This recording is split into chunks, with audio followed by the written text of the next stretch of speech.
आज आंतर्जातीय जोग दिवस। এই অবসরে জেলা প্রশাসন পক্ষর ইন্ডোর স্টাডিয়াম পরিসরে জেলাস্তরীয় যোগ দিবস পালিত হয়ে যাইছে। রাজ্য বয়ন ও হস্তশিল্প মন্ত্রী প্রদীপ বল সামন্ত মুখ্য অতিথি এবং যাজপুর বিধায়িকা সুজাতা সাউ সম্মানিত অতিথি ভাবে যোগ দিয়ে মଣିষ জীবনের যোগর আবশ্যকতা সম্পর্কে আলোচনা করে। ଅନ୍ୟମାନଙ୍କ ମଧ୍ୟରେ ଯାଜପୁର ଜିଲ୍ଲାପାଳ ନିଖିଲ ପବନ କଲ୍ୟାଣ, ଅତିରିକ୍ତ ଜିଲ୍ଲାପାଳ ନବକୃଷ୍ଣ ଜେନା ପ୍ରମୁଖ ଉପସ୍ଥିତ ରହି ଯୋଗାଭ୍ୟାସ କରିଥିଲେ। ଏହି ଯୋଗ ଶିବିରରେ ବିଭିନ୍ନ ସ୍କୁଲ ଓ କଲେଜର ଛାତ୍ରଛାତ୍ରୀ ସାମିଲ ହୋଇଥିଲେ। ଯୋଗର ସୃଷ୍ଟି ହେଉଛି ଭାରତ ବର୍ଷରେ। ପ୍ରଥମ କରି ଭାରତର ପ୍ରଧାନମନ୍ତ୍ରୀ ଶ୍ରୀଯୁକ୍ତ ନରେନ୍ଦ୍ର ଭାଇ ମୋଦି ପ୍ରସ୍ତାବ ଦେଇଥିଲେ ଯେ ଯୋଗ ଦିବସକୁ ଆନ୍ତର୍ଜାତିକ ଯୋଗ ଦିବସରେ ପାଳନ କରାଯାଉ ଏବଂ ସେହି ଦିନଠାରୁ ପ୍ରତିବର୍ଷ ଜୁନ୍ 21 ତାରିଖ ଯୋଗ ଦିବସ ରୂପେ ସାରା ପୃଥିବୀରେ ପାଳନ କରୁଛନ୍ତି। କେବଳ ଯୋଡ଼ିଏ ତିନୋଟି ରାଷ୍ଟ୍ର ଛାଡ଼ିଦେଲେ ପ୍ରାୟ ସବୁ ଦେଶକୁ ଗ୍ରହଣ କରୁଛନ୍ତି। ତେଣୁ ଇଏ ତ ଖାଲି ଆପଣ ତ ଶୁଣିଲେ ସମସ୍ତେ ଆଲୋଚନା କରୁଥିଲେ, ଏ ଖାଲି ଯୋଗଟା ଶାରୀରିକ ସୁସ୍ଥ ରଖିବାକୁ ନୁହଁ, ମାନସିକ ସୁସ୍ଥ ରଖିବାକୁ, ମନଟାକୁ ଠିକ୍ ଜାଗାରେ ଆପଣ ଛାତ୍ରଟେ ହଉ ପାଠ ପଢ଼ିଲା ବେଳେ ଯେମିତି ସେ ଅନ୍ୟମନସ୍କ ହେଉଛି, କି ଆମେ ରାସ୍ତାରେ ଗାଡ଼ି ଚଳିଲା ବେଳକୁ କେତେବେଳେ ଅନ୍ୟମନସ୍କ ହେଉଛେ, ଆକ୍ସିଡେଣ୍ଟ ହେଉଛି, ବ୍ୟବସାୟ କଲାବେଳକୁ ସେମିତି ଗୋଟେ ଚିନ୍ତା କରୁଛି, ଆଉ ଗୋଟେ ଚିନ୍ତା ମୁଣ୍ଡରେ ପଶି ଯାଉଛି। ଜଣେ ଖେଳୁଛି, କ୍ରିକେଟ୍ ଖେଳୁଛି, ଟିକେ ଅନ୍ୟମନସ୍କ ହେଲେ ଆପଣ ସେ ଆଉଟ୍ ହେଇଯାଉଛି। ତେଣୁ ଯୋଗଟା ସବୁଥିରେ ନିହାତି ଦରକାର।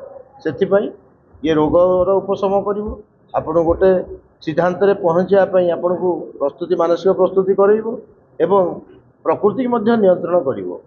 ସେଥିପାଇଁ ଯୋଗର ଆବଶ୍ୟକତା ନିହାତି ଥିଲା ଏବଂ ତାହା 10 ବର୍ଷ ହେଲା ଚାଲିଛି ଭାରତର ପ୍ରରୋଜନାରେ ଏବଂ ଭାରତ ତାର ନେତୃତ୍ୱ ନେଇ ଆରମ୍ଭ କରିଛି। ଏହା ଖାଲି ସାରା ବିଶ୍ୱ ପାଇଁ ଉପଯୋଗୀ ନୁହଁ, ବରଂ ଆମେ ଆକୁ ସାରା ବିଶ୍ୱରେ ପ୍ରଚାର ଓ ପ୍ରସାର କରୁଥିବାରୁ ଭାରତ ଆମମାନେ ସମସ୍ତେ ଗର୍ବ ଅନୁଭବ କରିବା ଉଚିତ। ସେହିପରି ଯାଜପୁର ଗୌତମ ବୁଦ୍ଧ ସଂସ୍କୃତି ଭବନ ପରିସରରେ ପତଞ୍ଜଳି ଯୋଗ ସମିତି ପକ୍ଷରୁ ଏକ ଯୋଗ ଶିବିର ଅନୁଷ୍ଠିତ ହୋଇଯାଇଛି। ଏହି ଶିବିରକୁ ଅତିରିକ୍ତ ଜିଲ୍ଲାପାଳ ରାଜସ୍ୱ ଶୁଭେନ୍ଦ୍ର କୁମାର ସାମଲ ଉଦ୍ଘାଟନ କରିଥିବା ବେଳେ ମୁଖ୍ୟ ଅତିଥି ଭାବେ ଯାଜପୁର ଜିଲ୍ଲାପାଳ ନିଖିଲ ପବନ କଲ୍ୟାଣ ଯୋଗ ଦେଇ ଯୋଗର ଆବଶ୍ୟକତା ସମ୍ପର୍କରେ ମତବ୍ୟକ୍ତ କରିଥିଲେ। ଅନ୍ୟମାନଙ୍କ ମଧ୍ୟରେ ଯୋଗ ସମିତିର ସଭାପତି ପ୍ରବୋଧ କୁମାର ନାୟକଙ୍କ ସମେତ ବହୁ ବୁଦ୍ଧିଜୀବୀ ପ୍ରମୁଖ ଉପସ୍ଥିତ ରହି ଯୋଗାଭ୍ୟାସ କରିଥିଲେ।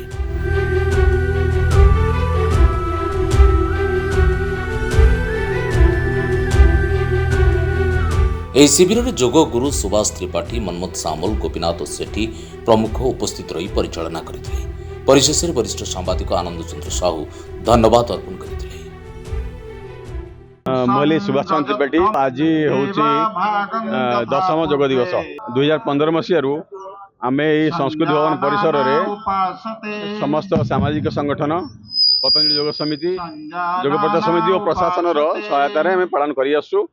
ଚଳିତ ବର୍ଷ ବି ସେହି ପାଳନ ଚାଲିଛି। ଆଉ ମୁଖ୍ୟ କଥା ହେଲା ଯେ ସମସ୍ତେ ଆମେ ଜାଣନ୍ତି ଯୋଗ କରିବା ଦ୍ୱାରା ଆମେ ସୁସ୍ଥ ରହିପାରିବା, ଆମର ମାନସିକ ଶାରୀରିକ ସୁସ୍ଥ ହୋଇପାରିବ। ତେଣୁ ମୋର ଆଜିର ଏ ଯୋଗ ଦିବସରେ ସମସ୍ତଙ୍କୁ ଅନୁରୋଧ ଯେ ନିୟମିତ ଭାବରେ ପ୍ରତିଦିନ ଅଧଘଣ୍ଟାରୁ ଘଣ୍ଟେ ନିଜ ପାଇଁ ଦେବା। ଆଉ ଆଜିର ଯେଉଁ ଯୋଗ ଦିବସର ସ୍ଲୋଗାନ ଅଛି, ପ୍ରତିବର୍ଷ କି ସ୍ଲୋଗାନ ଥାଏ, ଆଜିର ସ୍ଲୋଗାନ ହେଉଛି ଯୋଗ ନିଜ ପାଇଁ ଓ ସମାଜ ପାଇଁ, yoga for himself and for society. ତେଣୁ ଏହି ବାର୍ତ୍ତାକୁ ସମସ୍ତ ପହଞ୍ଚାଇବା ଏବଂ ଯୋଗ ଦ୍ୱାରା ସୁସ୍ଥ ରହିବା। ଯାଜପୁରରୁ ସୁନିଲ ସାହୁଙ୍କ ରିପୋର୍ଟ, ଯାଜପୁର ନ୍ୟୁଜ୍।